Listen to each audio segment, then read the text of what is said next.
world over, every nations of the world, their government used to subsidize one thing or the other.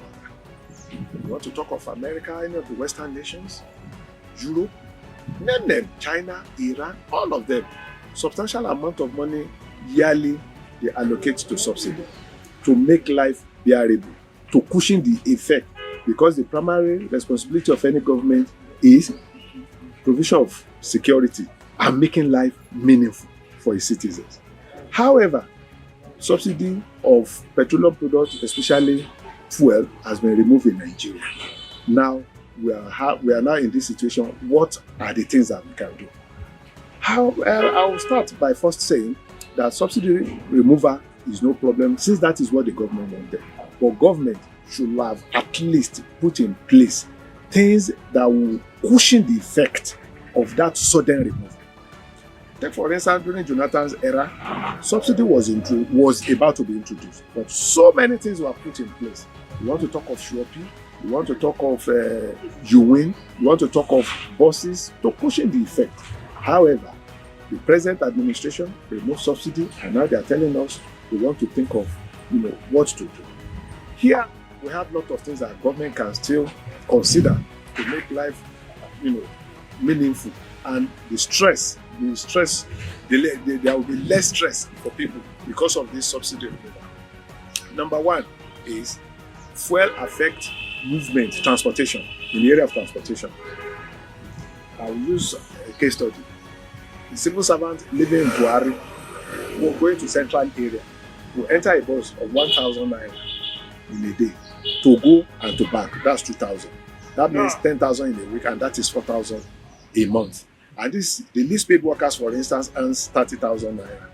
By the time they remove tax, you'll be left with a balance of about 26 or 24,000. So that means in a month, a civil servant, the least paid worker in Nigeria, will not even be able to pay transportation for himself.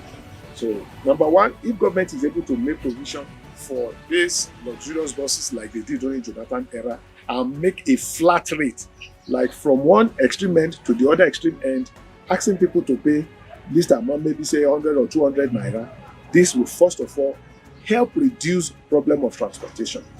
Because it will affect the system, the government itself. If civil servant cannot afford to come to work every day, and government tries to close their eyes to it, certainly it will affect the output of the country. And indirectly, it may affect even the revenue government is expecting. That's number one. Number two, government needs to look at the area of palliatives. What do I mean by palliatives? During COVID-19, when there was complete lockdown across the world, global world over, different countries put up different measures to cushion the effect.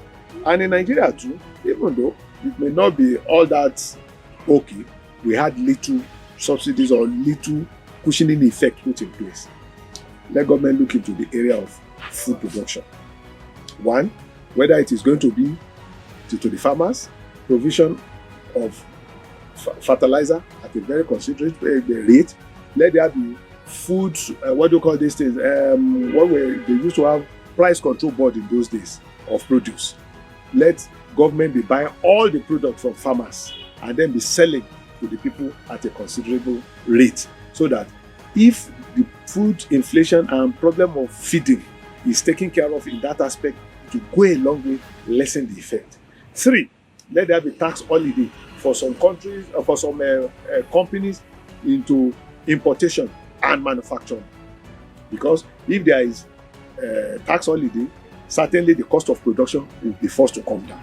And then they monitor it such that by the time they produce, the price will be competitive relative to what is applicable in the country presently, occasioned by the price of increase in the removal of the fuel subsidy, which has led to the increase of pump price of petrol. If government is able to try dwell deeply into this, take for instance maybe a bar soap that if manufactured in Nigeria with the current 500 naira per liter or 530 something naira per liter fuel, if it's supposed to be presently is 200 naira, and by the time they finish the production, it now goes into about 350, 400 naira. Not many people will be able to afford. But if government comes in, gives a kind of tax holiday and some levies, they scrap it or they lessen it or they suspend it, and by the time the company comes up with a kind of production, then we'll be able to, the price that will come out will be able to commensurate with what is happening, and people will be able to afford. Then another area, we want government to look into the area of the purchasing power of naira. Government is very good to say, or even labor, increase worker salary. One, the moment you increase worker salary, there will be commensurate inflationary trend that will follow it. The moment you increase, the average woman selling by the roadside hears that, oh, they have increased worker salary. Whether it is direct or indirect, he or she will increase the price of his own products too. That's number one. Number two, then the naira itself will now become, the value of that naira will become, the purchasing power will be reduced. You now discover that even though you increase your salary, the salary of workers, yet what that money can buy will be less. A typical example, my daughter just left for England. He works with government. And she said what she earns when she was a level 8 officer, she goes to market with just 20,000 naira a day. She buys so many things. But now that she's about level 10 plus, with what she buys with 40,000 is completely lesser compared to what she used to buy with ordinary 10,000. That means the purchasing power is no more there again. So we want government to look into that area as well before they will increase salary, because certainly government will be left in order that to find a way of increasing the salary. Salary increment is no doubt a compulsory something.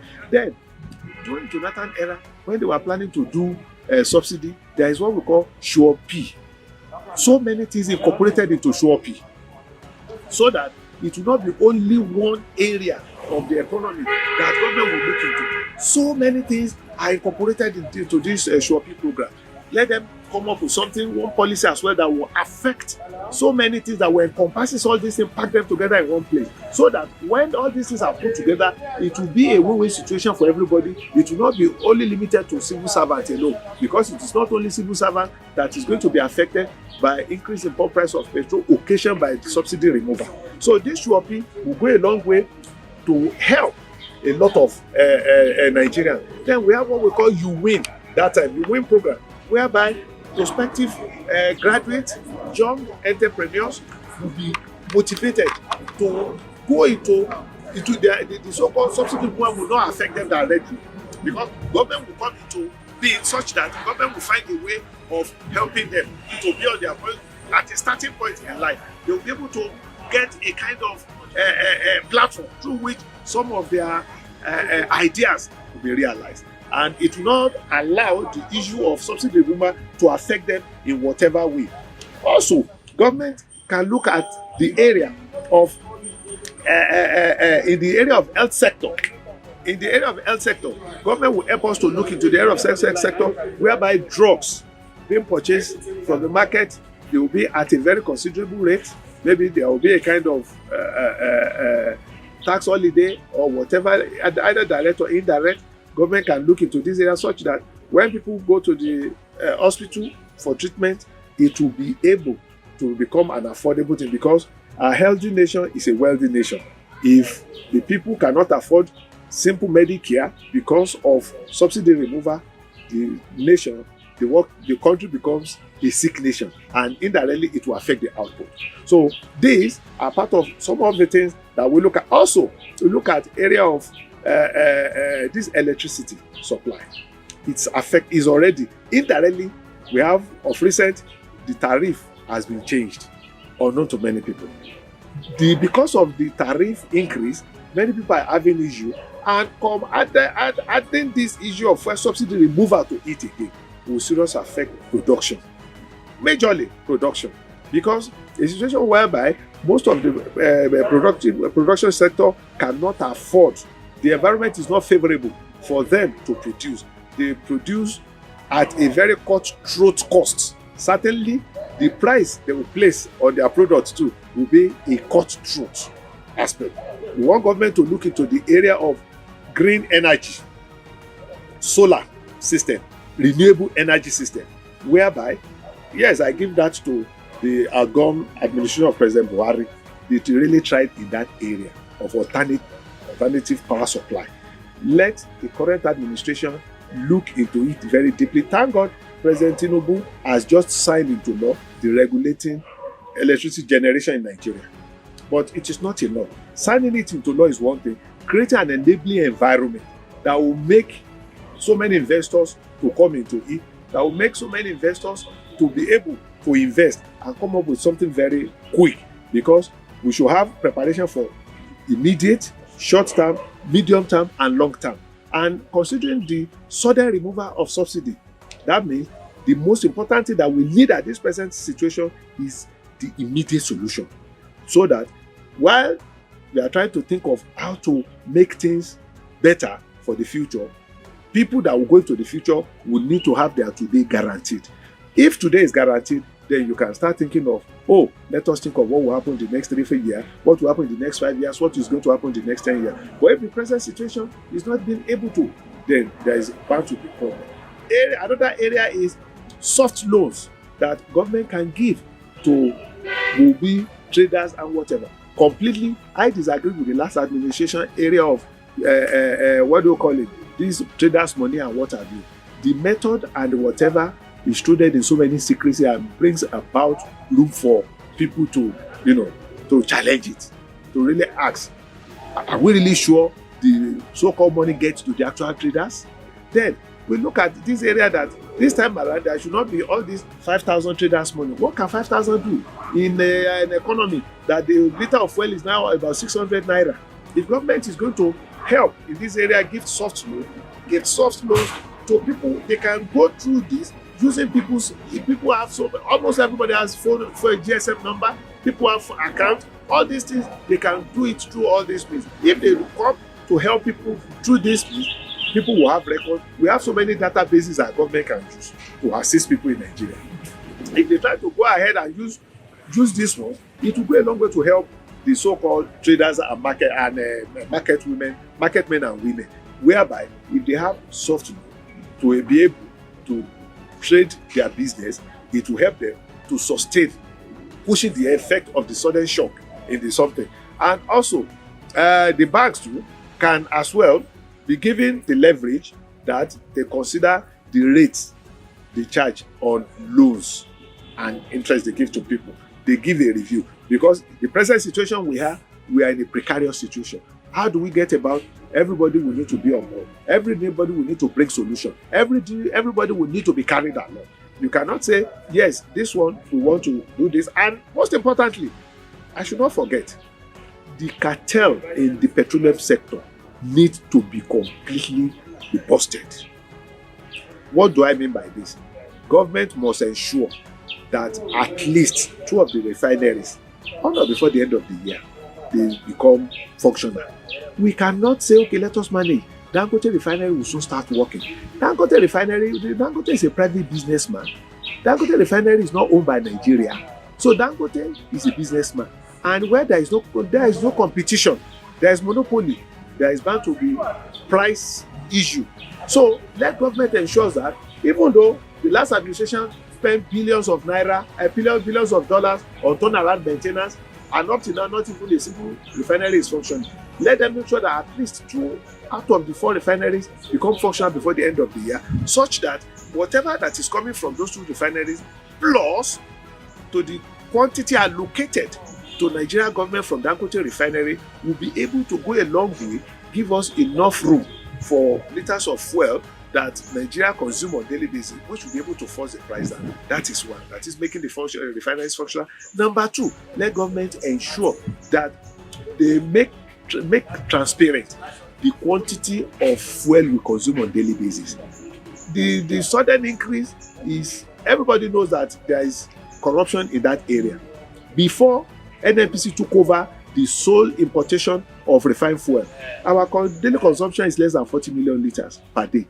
But immediately they took over, the number keeps changing on every day, 50, 60, 70, 80, 90. And all economic factors shows to the contrary, because there can be increase in consumption if there are more cars on the road, whereas economic situation in Nigeria in the last 8 years has forced people to park either their cars or reduce the number of people who buy cars every year.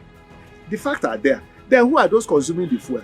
So government should look into that area such that the opaqueness and the secrecy in this is made open, so that this cartel will be able to be busted. Because if the more we have our own refined fuel, the better for us. No matter the amount of cushioning effect that government can produce, palliative that government can produce, it will still not be as good as let us even have this. If we have this fuel in abundance, if we have enough, then if the price falls, then things will go back to normal. But we know in Nigeria, government should try as much as possible, probably maybe to set up committee or whatever, maybe at the local government, state and whatever level.